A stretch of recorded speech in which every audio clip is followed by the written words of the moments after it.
بسم اللہ الرحمن الرحیم۔ السلام علیکم ورحمۃ اللہ وبرکاتہ۔ ناظرین گرامی، دمبوز کی جنگ کب ہوئی اور اس جنگ میں کون فاتح رہا تھا؟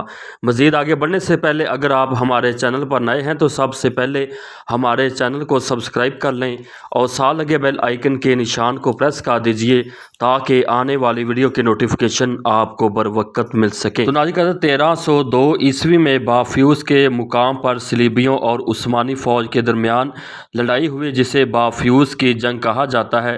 اس جنگ کے بعد ترکوں نے بازنطینی علاقوں پر قبضہ کرنا شروع کر دیا۔ بازنطینی شہنشاہ اینڈرینوکوس نے ترکوں پر دوبارہ حملہ کرنے کا فیصلہ کیا۔ دمبوز کی جنگ جو کہ 1303 عیسوی میں ہوئی، اس جنگ میں عثمانیوں اور بازنطینیوں کی فوج کی تعداد کا ذکر نہیں ملتا، لیکن کہا جاتا ہے کہ عثمانی فوج سے بازنطینی فوج زیادہ تھی، کیونکہ شہنشاہ اینڈرینوکوس نے اپنی فوج کے ساتھ دوسرے قلعوں مثلاً کیتے قلعہ، کیسٹل اور اردانوس اور برسا کے تمام سپاہیوں کو اپنے ساتھ شامل کر لیا تھا۔ اس کے ساتھ ساتھ ان قلعوں کے تکفور یعنی گورنر بھی شہنشاہ کے ساتھ تھے۔ بازنطینی فوج نے جب عثمانی شہر یعنی شہر کی طرف پیش قدمی کی تو عثمان غازی نے انہیں یعنی شہر کے راستے میں دمبوز کے مقام پر شکست دے دی۔ جنگ کے آغاز میں بازنطینی فوج کو بالادستی حاصل تھی، کیونکہ انہوں نے عثمانی فوج کو بہت زیادہ دباؤ میں ڈال دیا تھا۔ اس سے پہلے کہ عثمانیوں کو شکست ہو جاتی، مگر عثمان غازی نے اپنی جنگی مہارت اور حکمت عملی کے تحت بازنطینیوں کو پسپا کر دیا۔ سب سے پہلے عثمان نے ان کے حملوں کو سست کیا، پھر بعد میں اپنی چالوں کے ذریعے دشمن فوج کو پیچھے ہٹنے پر مجبور کر دیا، حتیٰ کہ بازنطینی فوج دمبوز کے راستے میں پھنس کر رہ گئی، اور یہ راستہ فرار ہونے کے لیے بھی ٹھیک نہیں تھا۔ یہ تنگ جگہ تھی جہاں دونوں فوجیں ایک دوسرے کے ساتھ لڑ رہی تھیں۔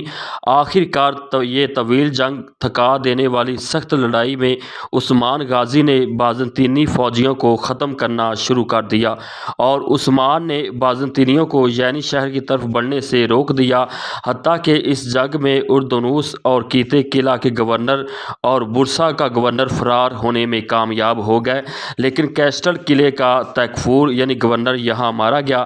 اس سخت جنگ میں عثمان بے نے کامیاب تو ہو گئے، لیکن اس کے ساتھ ساتھ عثمانی فوج کو بھی بہت زیادہ بھاری نقصان اٹھانا پڑا۔ تو ناظرین قدر جنگ کے بعد کیتے کے تکفور نے الوبٹ قلعے میں پناہ لے لی۔ الوبٹ کا قلعہ ایک بڑی جھیل کے تحفظ میں تھا۔ اس قلعے پر حملہ کرنا بہت مشکل تھا، تاہم عثمان غازی نے الوبٹ کے گورنر کو خط لکھا کہ اگر آپ کیتے کے گورنر کو ہمارے حوالے نہیں کریں گے تو میں تمہارے قلعے پر کسی بھی طریقے سے حملہ کر سکتا ہوں۔ الوبٹ کے گورنر کو جب یہ معلوم ہوا کہ عثمان غازی کسی طرح بھی باز نہیں آئے گا اور ہر قیمت پر قلعے تک پہنچ جائے گا، تو پھر تکفور نے عثمان کے ساتھ ایک معاہدہ کیا اور کیتے کے گورنر کو عثمان کے حوالے کرنے پر رضامند ہو گیا۔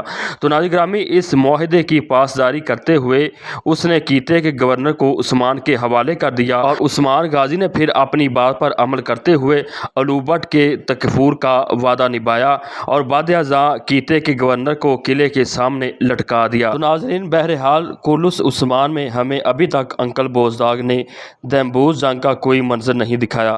شاید وہ اس جنگ کو چھٹے سیزن میں دکھا دے، اور یہ بھی ہو سکتا ہے کہ نہ دکھائیں، یہ تو ان کی مرضی پر منحصر ہے۔